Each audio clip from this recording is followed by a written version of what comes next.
1 in 5 New Zealanders don't have enough money for food. So I have been working here at the Auckland City Mission and in the food space for 11 and a half years at Christmas.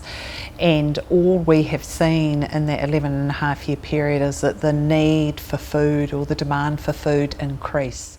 Auckland City Mission got a one-off grant to continue its food bank services till the end of the year and is now wondering what comes next. City Missioner Helen Robinson says they've asked the Coalition for annual funding so they can keep providing 50,000 food parcels next year, but that looks unlikely.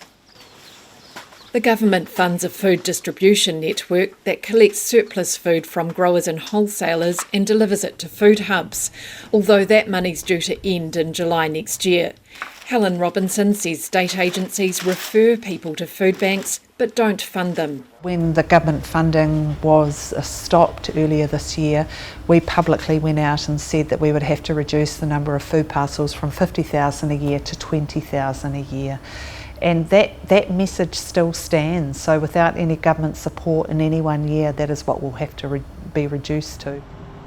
Several Auckland food banks made public pleas this year for urgent donations. On the North Shore, the Good Works Trust got enough to keep its school lunch packs going till term 2 next year.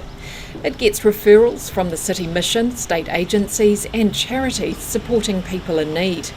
The Trust's operation manager, Sophie Gray, says the money has not kept up with demand. The vulnerable clients that we're working with have less available to them in terms of support from MSD, and the food banks have less support in terms of also supplying them. So those two things have happened at the same time.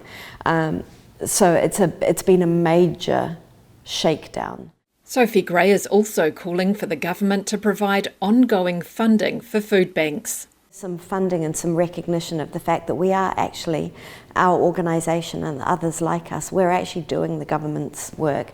We are doing social change. She says food banks receive some grants from charities, but this is increasingly competitive and the money has to be spent on rent or staff, not food.